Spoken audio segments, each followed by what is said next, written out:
لا إله إلا الله الملك الحق المبين محمد رسول الله صادق الوعد الآمين لا إله. Bismillahirrahmanirrahim. Assalamualaikum warahmatullahi wabarakatuh. Alhamdulillah, wassalatu wassalam ala rasulillah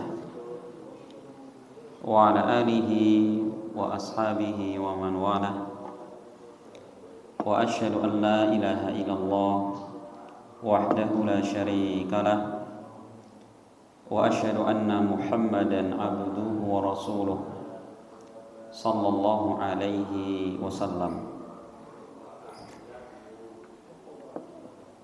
Qala Allah subhanahu wa ta'ala, ya ayyuhalladzina amanu taqullaha haqqa tuqatih wa la tamutunna illa wa antum muslimun.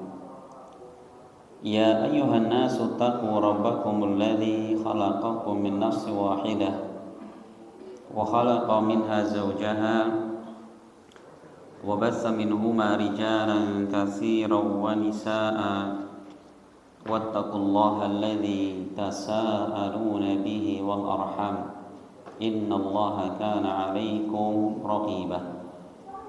Ya ayyuhalladzina amanu taqullaha wa qulu qawlan sadida yuslih lakum a'malakum wa yaghfir lakum dhunubakum wa may yuti'illaha wa rasulahu faqad faza fawzan 'azima. Amma ba'd.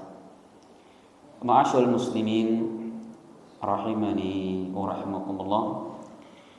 Alhamdulillah, segala puji bagi Allah atas segala limpahan nikmat yang Allah berikan kepada kita semua, sehingga alhamdulillah di hari yang atau malam yang berbahagia ini kita telah berada di bulan Sya'ban. Bulan Sya'ban, dan kita sudah masuk tanggal 27. Karena maghrib sudah berpindah hari. Berarti sekarang kita berada di tanggal 27 Sya'ban. Tinggal 2 atau 3 hari ke depan kita bertemu dengan Ramadan. Bagaimana perasaan? Senang atau kencot maning kita? Masya Allah. Makanya orang-orang beriman, ya, orang-orang muslim, ketika mendengar datangnya Ramadan maka bergembira. Karena memang Allah yang memerintahkan kita untuk bergembira. Ya, sebagaimana Allah berfirman di dalam Al-Qur'an. Terdapat di dalam surat Yunus ayat 58. Allah berfirman, "Qul bi fadlillahi wa bi rahmatihi fabidzalika falyafrahu huwa khairum mimma yajma'un." Artinya, katakanlah wahai Rasul, bi fadlillah wa bi rahmatihi, dengan keutamaan Allah dan dengan rahmatnya, falyafrahu, hendaknya kalian bergembira. Allah perintahkan kita bergembira. Cara orang Purwokerto bunga, gembira. Karena para ulama tidak ada yang berselisih bahwa datangnya Ramadan merupakan apa? Merupakan rahmat dan keutamaan Allah. Ya, maka seorang muslim bergembira. Karena apa? Ramadan ini adalah tamu mulia. Bahkan diriwayatkan dari para sahabat Nabi, mereka selama 6 bulan lamanya, setengah tahun, mereka berdoa kepada Allah agar apa? Dipertemukan dengan Ramadan. 6 bulan loh Pak. Lah kula panjenengan tinggal 3 hari lagi nabi ndonga, ya Allah muka-muka ya bertemu Ramadan. Para sahabat Nabi 6 bulan setengah tahun berdoa kepada Allah. Begitu selesai Ramadan, para sahabat Nabi berdoa kepada Allah. Apa doanya? Agar Allah berkenan menerima amal soleh yang mereka kerjakan di bulan Ramadan. Berarti kehidupan para sahabat Nabi di dalam setahun memikirkan 1 bulan Ramadan. Maka bagaimana ya gambaran kegembiraan mereka ketika bertemu Ramadan. Jadi gini Pak, kita kalau memahami Ramadan adalah tamu yang mulia. Coba dulu pas kita mau nikah kan pernah ya. Jadi ini calon mertua, misalkan hari Ahad tanggal sekian, jam sekian mau datang Pak. Tamu mulia, mulia sekali Pak. Ini calon mertua loh Pak. Ya, mau datang ke rumah kita dengan apa? Keluarga besar. Mungkin di belakang rumah kita punya pohon pisang, awas, jangan ditebang dulu. Nanti nunggu keluarga calon mertua datang. Kita punya kolam gurame mungkin itu, ya. Setiap hari kasih makan ya, biar cepat gede. Kenapa? Untuk memuliakan tamu kan gitu. Nah, seharusnya seorang muslim ketika bertemu Ramadan melebihi daripada persiapan kita untuk apa? Menghadapi calon mertua kan gitu. Masya Allah. Jadi yang pertama bergembira Pak. Kemudian yang kedua bahwa di antara bekal yang penting sekali untuk saling kita ingatkan. Bekal apa? Bekal hati. Kita bergembira, kemudian kita berlatih dari sekarang apa agar Allah Subhanahu wa taala memudahkan kita untuk ikhlas. Karena ibadah di bulan Ramadan berbeda-beda pahala. Mungkin puasanya sama, tarawihnya sama, bacaan Al-Qur'annya sama, tapi beda pahala. Aneh kan? Aneh. Makanya Abdullah ibn Mubarak, salah seorang ulama besar yang hidup di masa tabi'in, beliau pernah mengatakan rubba amalin saghirin tukabbiruhu an-niyyah wa rubba amalin kabirin tusaghiru an-niyyah. Berapa banyak amalan yang kecil menjadi sangat besar pahalanya disebabkan karena niat yang ada dalam hati. Dan berapa banyak amalan yang besar menjadi kecil pahalanya disebabkan karena rusaknya niat yang ada dalam hati. Nah ini maka yang perlu kita waspadai. Puasa itu, ibadah itu jangan pamrih, jangan sum'ah, jangan riya, ikhlas. Insyaallah ya. Nah maka amalan hati seperti ini penting Pak. Karena apa? Nabi Muhammad SAW pernah menyebutkan dalam hadis diriwayatkan Bukhari Muslim berkaitan dengan ibadah di bulan Ramadan. Beliau mengatakan man shoma ramadhana imanan wa ihtisaban ghufira lahu ma taqaddama min dhanbi. Barang siapa yang berpuasa Ramadan imanan, ya, apa tujuan dia berpuasa? Karena iman. Jadi dalam bahasa Arab imanan dia fathah mansub. Kenapa dia mansub ya fathah? Karena dia sebagai maf'ul li ajlih. Maf'ul li ajlih itu tujuan dia berbuat. Motifnya dia apa kalau gitu ya. Nah, maka barang siapa yang berpuasa bulan Ramadan, motifnya, tujuannya karena iman. Iman terhadap apa?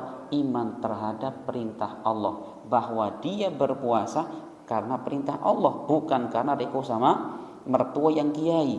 Iya masa saya mantu kiai nggak puasa? Ya riko. Nah gitu contoh. Itu ya. Tapi puasanya betul-betul karena menjalankan perintah Allah. Wahtisaban, dan karena dia mengharapkan pahala. Apa keutamaannya? Ghufira lahu ma taqaddama min dhanbi. Maka akan diampunkan dosa-dosa yang telah lalu. Syaratnya itu Pak. Puasa bisa menggugurkan dosa.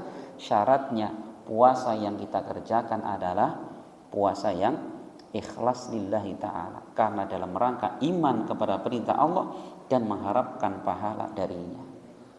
Penting. Makanya Masya Allah amalan hati itu penting sekali Pak. Bahkan saya contohkan ya betapa pentingnya amalan hati. Di dalam sebuah hadis yang diriwayatkan Bukhari Muslim dikisahkan dulu. Jadi suatu ketika Rasul dan para sahabat sedang duduk seperti ini di masjid. Tiba-tiba Nabi mengatakan, "Sayatlu'u 'alaikumul ana rajulun min ahlil jannah." Akan muncul di tengah-tengah kalian sekarang ini lelaki yang dia adalah calon penghuni surga. Orangnya masih hidup, tapi kata Nabi, ini yang akan datang ini dia adalah calon penghuni surga.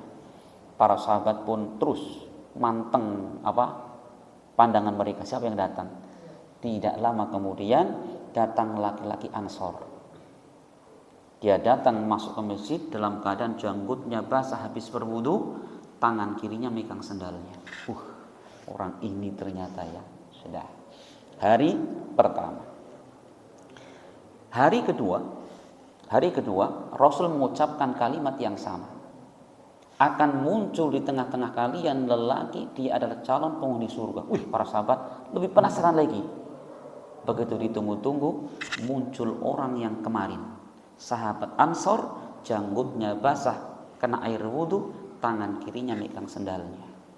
Hari kedua, hari ketiga Rasul mengucapkan kalimat yang sama. Akan muncul di tengah-tengah kalian orang calon penghuni surga. Penasaran lagi itu.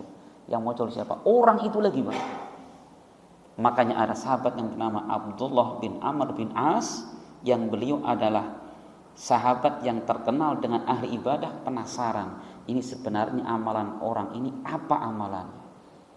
Makanya Abdullah bin Amr bin As minta izin, Pak, untuk nginep di rumahnya orang tadi. Apa tujuannya? Melihat amal ibadahnya seperti apa. Mungkin gambarannya sepanjang malam akan sholat malam terus, siangnya mungkin berjihad terus, beramal soleh terus. Bayangannya gitu. Maka minta izin dan diizinkan. Di malam pertama, Pak, si sahabat yang dijamin surga tadi itu, ya di awal malam tidur. Habis sholat isya, sedikit keperluan tidur. Nanti di tengah malam menjelang subuh bangun ke WC, sholat witir gitu ya. Habis itu subuh. Habis sholat subuh biasa aktivitas. Dia mungkin ke kebun atau berdagang gitu, Pak. Loh, kok cuman kayak gini? Gitu, cuman kayak gini. Nah, kata Abdullah bin Amr bin As, mungkin ini baru malam pertama. Saya cek malam kedua, sama, Pak. Malam ketiga sama gitu, Pak.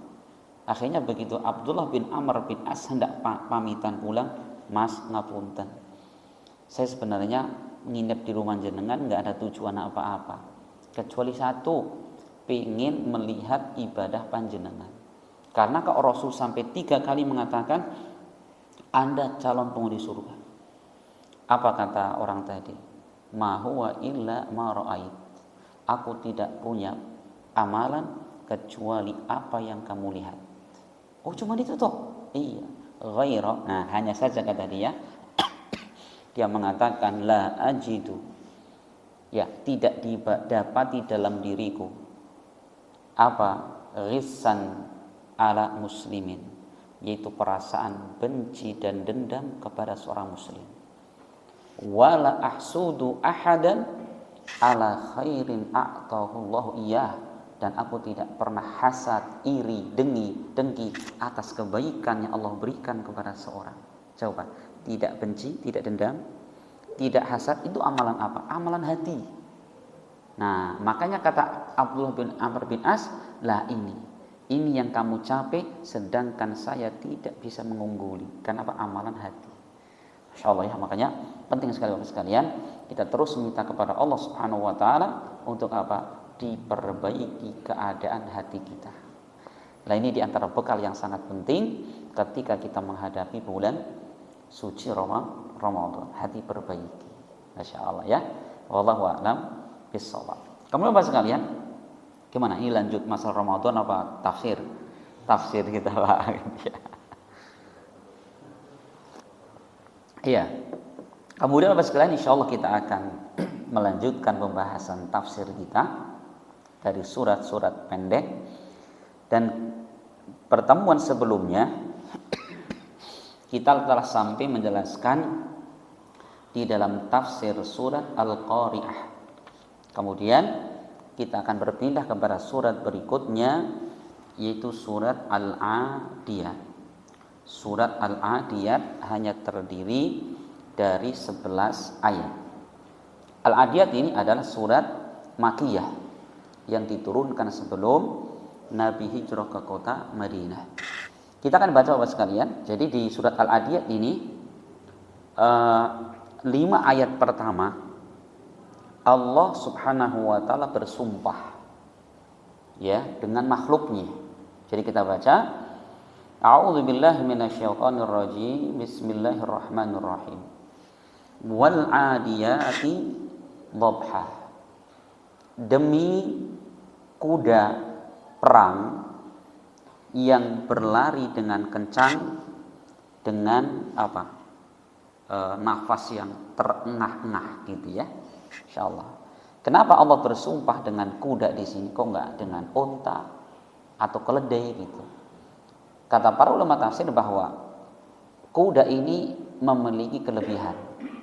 Di dalam medan perang di zaman dahulu yang mereka pakai umumnya adalah kuda.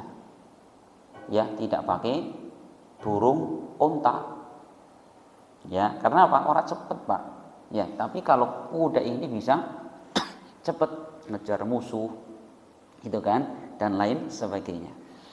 Kemudian fal muriyati qadha, dan demi kuda ya yang dia bisa mencetuskan api dengan apa? Dengan kuku-kukunya. Jadi kuda ini kan sering dipakai dengan besi ya, sepatu besi. Nah ini ketika lari kemudian nginjek batu ini bisa memercikan api.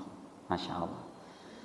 Kemudian fal mughirati subha, dan demi kuda yang menyerang musuh ya secara tiba-tiba subhan di waktu pagi.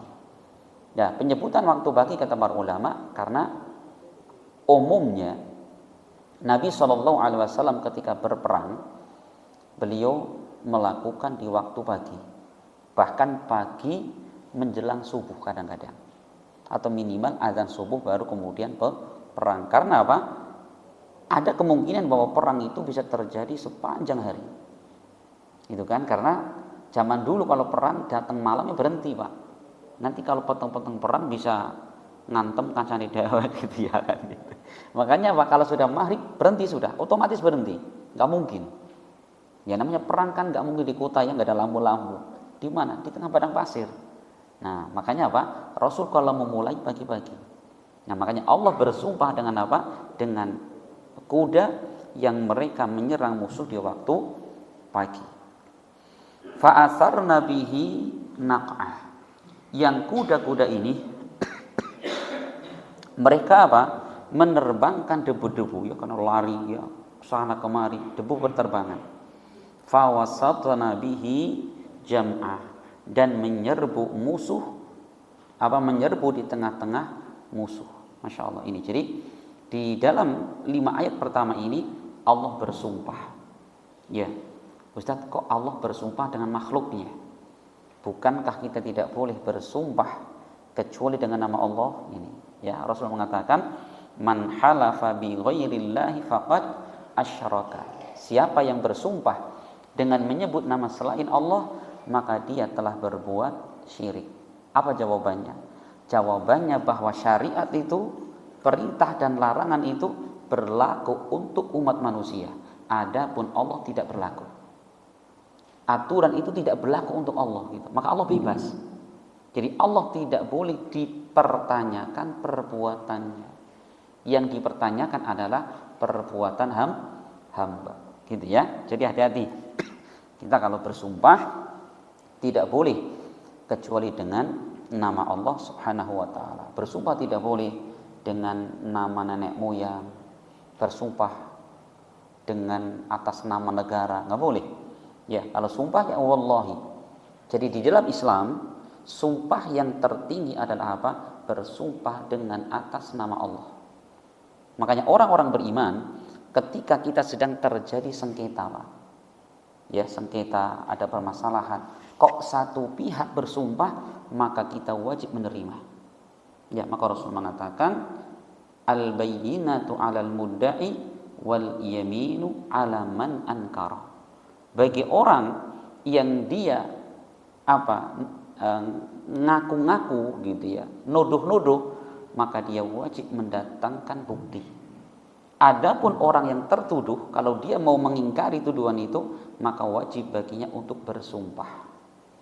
Nah, orang yang sudah disumpahi seperti itu wajib untuk menerima. Bahkan Nabi Isa alaihissalam dikisahkan satu ketika ada maling di rumahnya Nabi Isa, Pak. Nabi Isa kemalingan. Nabi Isa lihat bawa barangnya. Apa kata Nabi Isa? Kamu nyuri ya? Apa kata pencuri? Demi Allah, saya tidak mencuri. Apa kata Nabi Isa?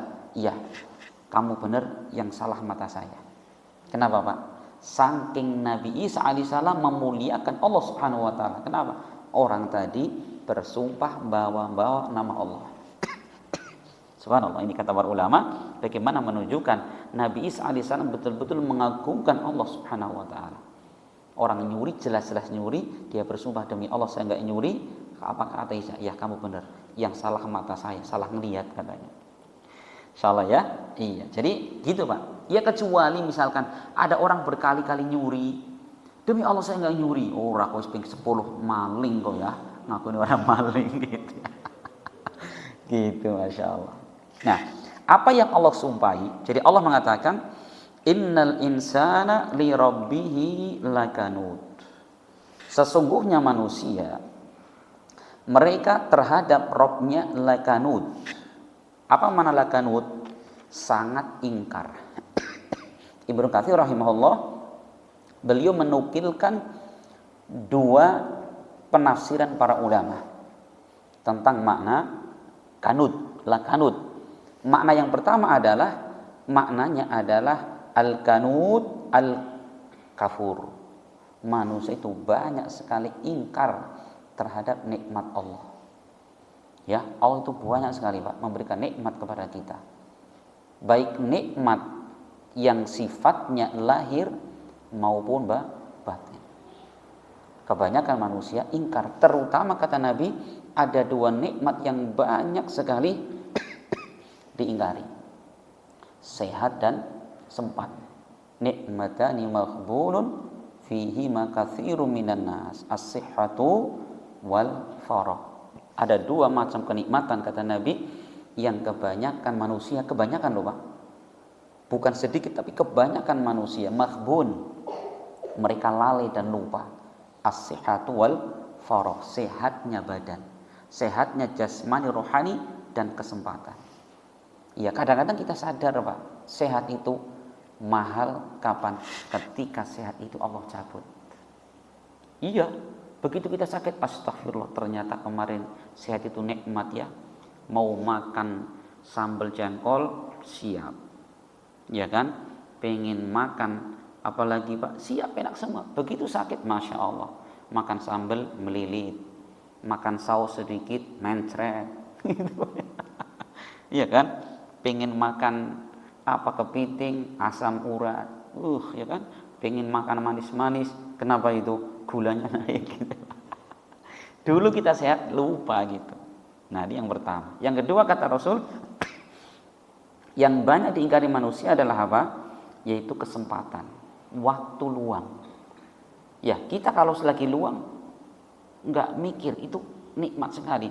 Tapi begitu kita sibuk baru kita sadar. Bahkan kata para ulama, kesibukan manusia yang paling sibuk adalah ketika kita sudah mati. Kenapa? Karena kita sibuk memikirkan nasib diri kita sendiri, Pak. Apakah kita termasuk orang celaka atau bahagia? Apakah kita akan mendapatkan catatan amal dari kanan atau kiri? Akankah kita masuk surga atau neraka? Itu paling sibuk Pak. Dan tidak lagi bisa kita beramal soleh. Nah gitu. Ini jadi makna apa tadi? Bahwa manusia itu lakanut, itu apa? Banyak ingkar. Itu makna yang pertama. Adapun makna yang kedua, ini adalah yang ditafsirkan Al-Hasan Al-Basri, ulama tafsir hidup di masa tabi'in. Yaitu maknanya adalah huwallazi ya'uddul masaib wa yansa ni'amallah alaihi. Itu orang yang terus dia ngumpul-ngumpulkan, nginget-nginget tentang musibah yang Allah timpakan, dan dia lupa nikmat Allah. Jadi yang dia ingat itu 1-2 tahun yang lalu saya sakit, 5 tahun yang lalu usaha saya bangkrut. Itu Pak. Sedangkan Allah memberikan kesehatan sekian puluh tahun, lupa. Allah memberikan kita kesuksesan, lupa semua itu Pak.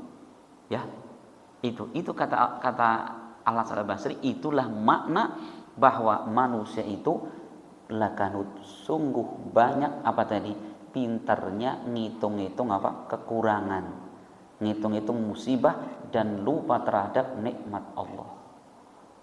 Nah, gitu. Makanya coba Pak, kita itu penting Pak. Biasa sekali kita ngobrol sama istri, sama anak, ngobrol apa? Tentang kenikmatan yang Allah berikan kepada kita. Bukan maknanya untuk bangga diri ya, Bu. Masya Allah ya, setahun ini kok kita kayaknya keluarga sehat semua loh. Iya Pak, ya cuman pas itu pusing sebentar, minum obat sembuh. Nah gitu loh Pak. Terus coba alhamdulillah Bu, tahun ini Masya Allah ya, kita bisa nabung sekian ribu gitu loh. Pernah kita Pak soal itu Pak, Masya Allah Pak ya, tahun ini nih kita dimudahkan Allah bisa sholat jamaah di masjid. Nah gitu. Kita yang dipikir selalu apa Bu? Gimana kita mau bersyukur kepada Allah Subhanahu wa Ta'ala? Dan itu ternyata keadaan kebanyakan manusia, kecuali orang-orang yang Allah rahmati. Pernah nggak kita Pak, kita menyebutkan nikmat Islam di hadapan anak dan istri kita? Nah, Masya Allah Bu, Masya Allah, kita diberi Allah nikmat Islam. Pernah nggak? Yang pernah melakukannya adalah Nabi Ibrahim dan Nabi Yakub alaihissalam. Jadi Allah mengatakan, wa wassa biha Ibrahimu banihi wa Yaqubu ya baniya innallaha astafa lakumuddin fala tamutunna illa wa antum muslimun. Ingatlah kata Allah ketika Nabi Ibrahim dan Nabi Yakub berwasiat kepada putra-putrinya. Apa wasiatnya? Sesungguhnya Allah telah memilihkan untuk kalian agama Islam ini. Jadi Islam ini adalah apa? Nikmat pilihan Pak. Maka jangan sekali-kali kalian mati kecuali dalam keadaan muslim. Itu baru Pak, mengingatkan nikmat yang terbesar. Nah ini innal insana li rabbihi lakanud.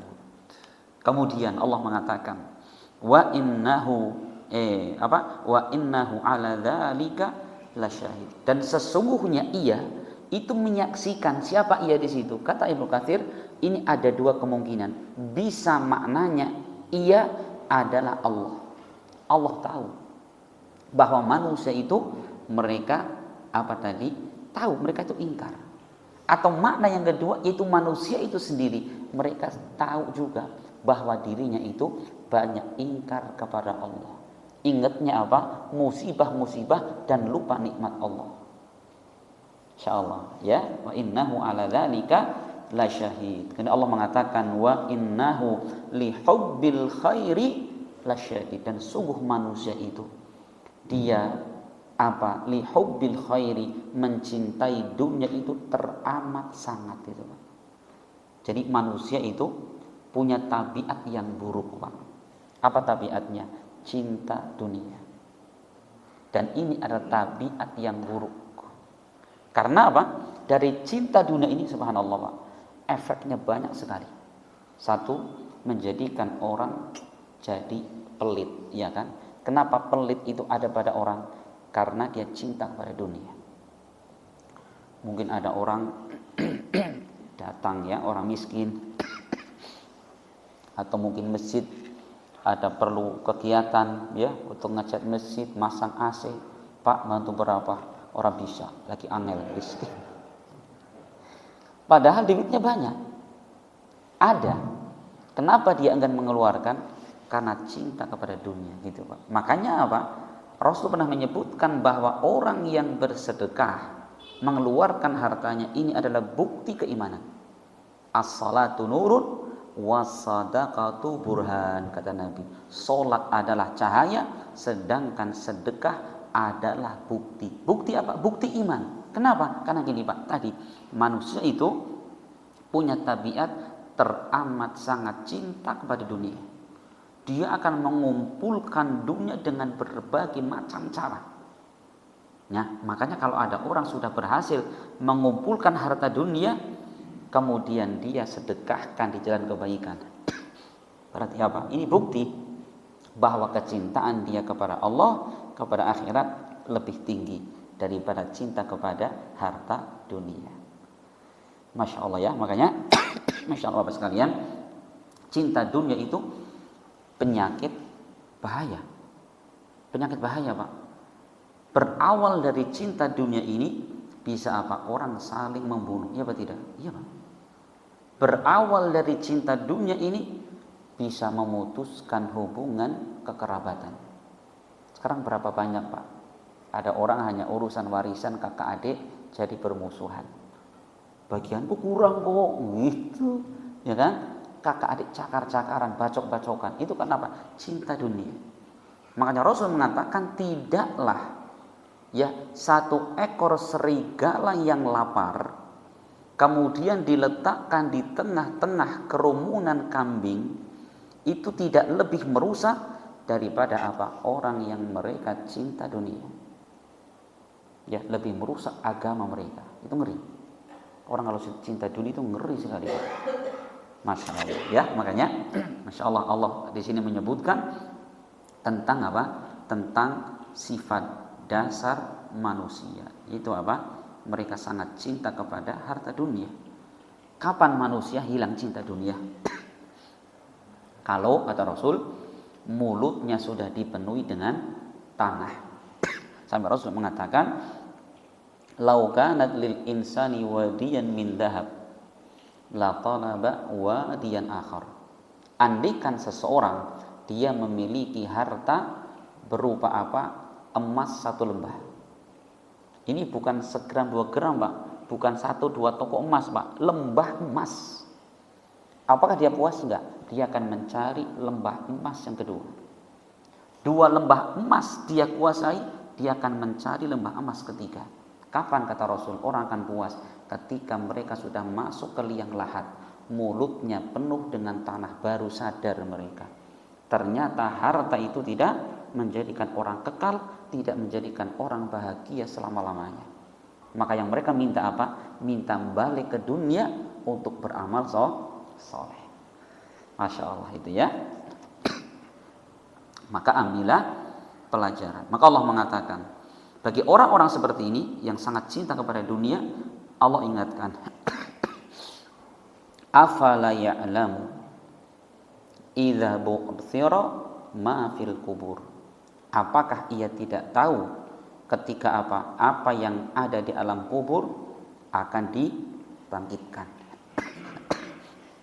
Ini pengingat ya bagi orang-orang yang sangat cinta kepada dunia, diingatkan, apakah dia enggak tahu ataukah lupa bahwa kelak mereka akan dibangkitkan dari kuburnya. Manusia Bapak sekalian, ketika dibangkitkan dari kuburnya, bagaimana keadaannya? Apakah mereka membawa harta? Tidak sama sekali. Yang mereka bawaannya adalah apa? Maaf ya, saya termos ini untuk minum hangat Pak. Ya, Rasul mengatakan dalam hadis Bukhari Muslim, ya.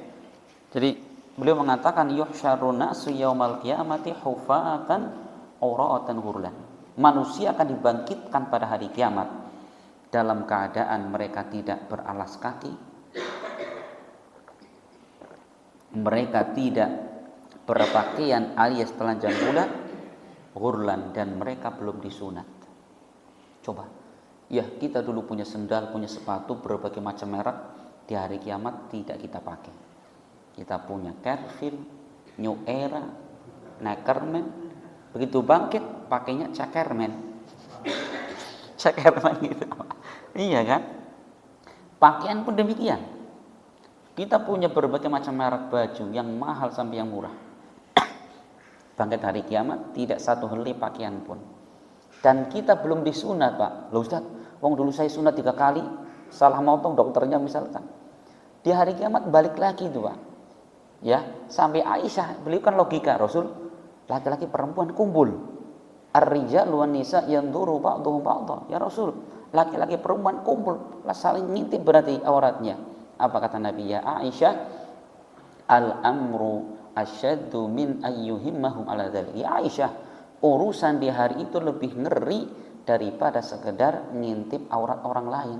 Gak usah ngintip di situ, Pak. Sudah terbuka, tapi tidak ada seorang pun yang tertarik dengan lawan jenis.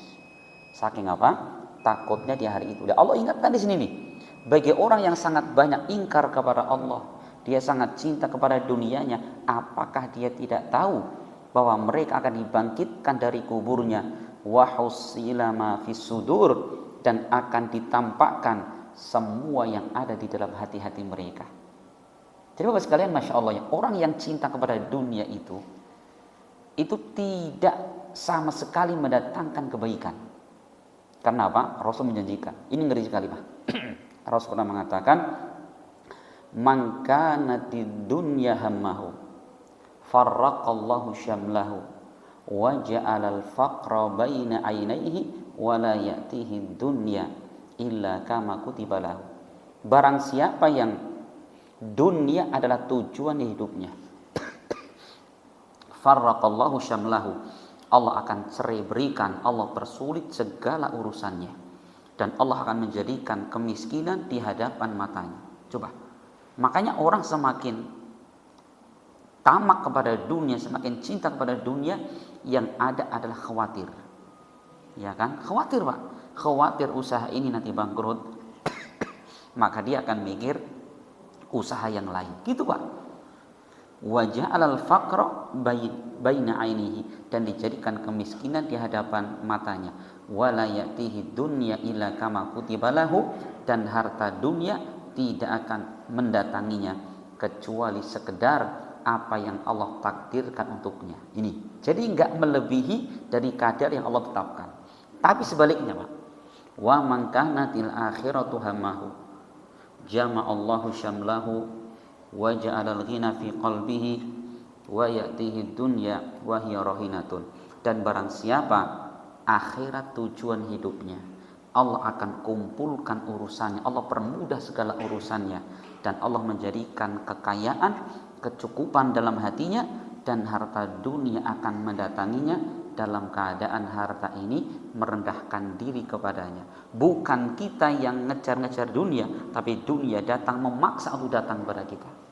Ini kata siapa? Kata Rasul SAW.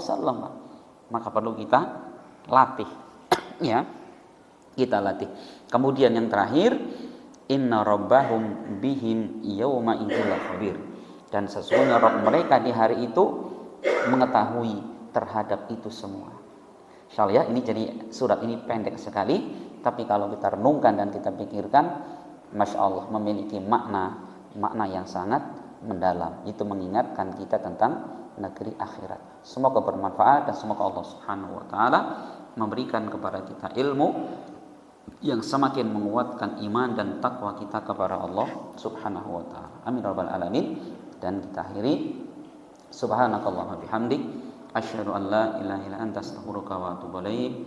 Assalamualaikum warahmatullahi wabarakatuh.